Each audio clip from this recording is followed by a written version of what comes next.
खोट्या गुन्ह्याच्या निषेधार्थ नेवासा पेटलं. संजय सुखान यांच्यासाठी सर्वपक्षीयांचा जोरदार मोर्चा.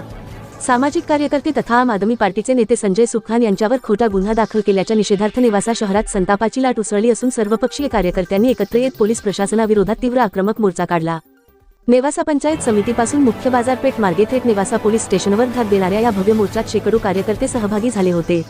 खोटा गुन्हा मागे घ्या, न्याय द्या, अन्यथा आंदोलन तीव्र करू, अशा जोरदार घोषणांनी परिसर दणाणून गेला. या प्रकरणात नेवासा नगर पंचायतचे मुख्याधिकारी निखिल फराटे यांनी एप्रिल 13 रोजी गणपती चौक येथे गोळीबार केल्याचा गंभीर आरोप करत नगर येथील तोफखाना पोलीस ठाण्यात संजय सुखान यांच्याविरुद्ध गुन्हा दाखल केला आहे.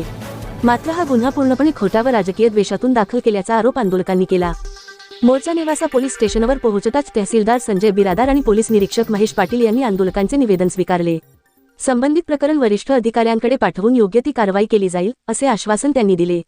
मात्र आंदोलकांनी स्पष्ट इशारा देत सांगितले की न्याय मिळाला नाही तर आंदोलन आणखी तीव्र केले जाईल. या आक्रमक मोर्चाचे नेतृत्व उपनगराध्यक्षा शालिनी सुखान यांनी केले. यावेळी बाजार समितीचे सभापती नंदकुमार पाटील, धाडस सामाजिक संघटनेचे गणेश चौगुले, भाजपा शहराध्यक्ष मनोज पारखे, नगरसेवक राजेंद्र काळे, धनंजय काळे, निरंजन डहाळे, तसेच राजेंद्र आघाव, प्रमोद चक्रनारायण, जयदीप जामदार आदींसह मोठ्या संख्येने महिला पुरुष सहभागी झाले होते.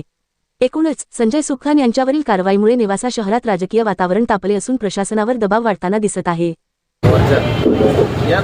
सामाजिक कार्यकर्ते ॲडव्होकेट संजय सुखान यांच्यावर नगरपंचायत मुख्याधिकारी निखिल फराटे यांनी दाखल केलेल्या गोळीबाराच्या खोट्या गुन्ह्याची चौकशी करून मुख्याधिकारी यांना बडतर्फ करण्याबाबत आज या ठिकाणी आलेल्या सर्व पक्षीय नेत्यांचं, कार्यकर्त्यांचं मी धर्मरक्षक गणेश चौगुले सर आपलं मनापासून मनापर्यंत सहर्ष स्वागत करतो की आपल्या नेवासा शहरामध्येच नव्हे तर नेवासा तालुक्यात जे जे सामाजिक कार्यकर्ते सामाजिक कार्य करतात आणि हे अधिकारी आमचे नोकर असून मालक असल्याच्या आविर्भावात वागतात आणि आमच्या सामाजिक कार्यकर्त्यांवरती गुन्हे दाखल करतात.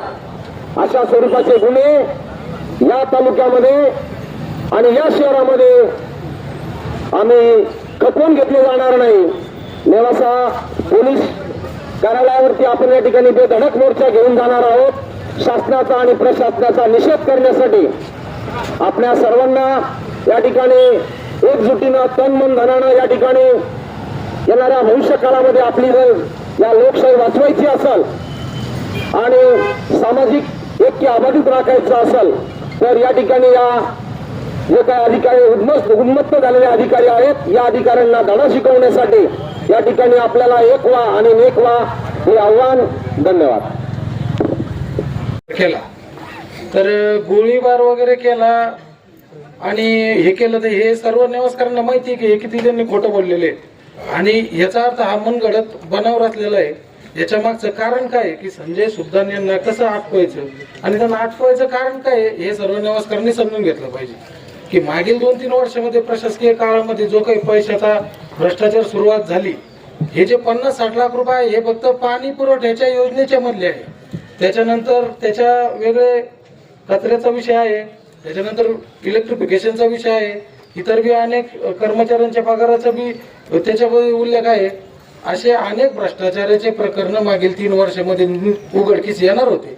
पहिल्याच पाणी पुरवठ्यामध्येच 50-60 लाखाचं गबाड सापडलं ते देखील उघडकीस आल्यामुळं यांच्या पायाखालची वाळू सरकली. पंचायत समिती नगरपंचायतमध्ये गेलो आणि त्यानंतर आम्ही चर्चाही केली.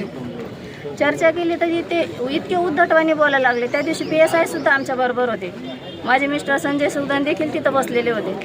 त्यांना म्हणजे त्यांचं असं म्हणणं आहे की त्यांना कोणी विचारायचंच नाही ते काय करताय बा. म्हणजे त्यांना हिशोब विचारला किंवा त्यांना ते आवक जावक ते आपण जे येतो जातो जे लिहितो ते विचारलं ते सुद्धा आम्हाला दाखवलं नाही त्यांनी. आणि इतकं म्हणजे फुगीरपणा कसा म्हणतात त्या पद्धतीने त्यांची वागणूक आहे. संजय सुखान यांनी माझ्या पतीने त्यांना विचारलं की तुम्ही हे काय म्हणतात पाणी पुरवठ्याचं बिल दाखवा आम्हाला, तुम्ही कुठं कुठं खर्च केला बा एवढा. 40 लाख वरतून टाक्या पाडल्या त्याचीही तुम्ही आम्हाला माहिती द्या. 40 लाख झेरॉक्स तुम्ही एवढे काढले 8 लाखाचे याची आम्हाला तुम्ही माहिती द्या. जर सामान्य नागरिक पाठपुरवठा करतो त्याचे ते प्रतिउत्तरही देत नाहीत आणि मग आमच्यासारख्यांनी आमच्या सारख्या लोकांना ते हे देत नाही, उत्तर देत नाही, तर सामान्य नागरिकांना ते काय उत्तर देऊ शकतात?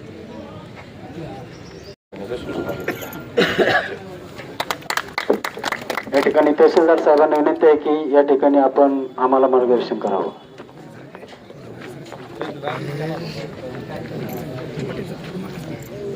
आपण सर्व नगरसेवक व शहरातील नागरिकांनी आपले सामाजिक कार्यकर्ते म्हणून जे संजय सुखदान साहेब आहेत त्यांच्यावर गुन्हा दाखल केल्याचं इथं आमच्याकडे निवेदन आलेलं आहे. त्या निवेदनामध्ये CO साहेबांच्या अनुपस्थिती, शहराचे प्रश्न व जे गोळीबार संदर्भातला जो विषय आहे हे 2 विषय या निवेदनात आलेले आहेत. यामध्ये वस्तुस्थिती काय असेल, त्यानंतर त्याची गुन्ह्याची जो विषय नोंदवला गेलेला आहे त्याची पडताळणी करण्याबाबतचं आपण वरिष्ठांवर कळवणार आहोतच. याचा विषय करण्याच्यासाठी आम्हाला मोठ्या संख्येने या ठिकाणी तहसील कार्यालयाने निवेदन देण्याच्यासाठी आणि साहेबांना आम्हाला आवाहन करायचं की हा तुम्ही मार्ग द्या, अन्यथा तालुक्यामध्ये, शहरामध्ये, जिल्ह्यामध्ये सर्व स्वरूपाचं या ठिकाणी आंदोलन करण्यात येईल. निवेदन देण्याच्यासाठी खऱ्या अर्थाने आम्हाला तहसील कार्यालयावर जायचं आहे. त्यामुळे सर्वांनी यामध्ये सहभागी व्हायचे. सर्व माता भगिनींना विनंती आहे की मोठ्या संख्येने आपल्याला यामध्ये सहभागी व्हा. अरे बघता काय सामील व्हा, अरे बघता काय सामील व्हा. गप्प बसवण्याच्यासाठी काही नाही. संजय भाऊ फक्त मुख्याधिकाऱ्याला विचारायला गेले होते की माझ्या शहराला 15 दिवसानंतर पाणी येतंय, ते पण शुद्ध पाणी येत नाहीये.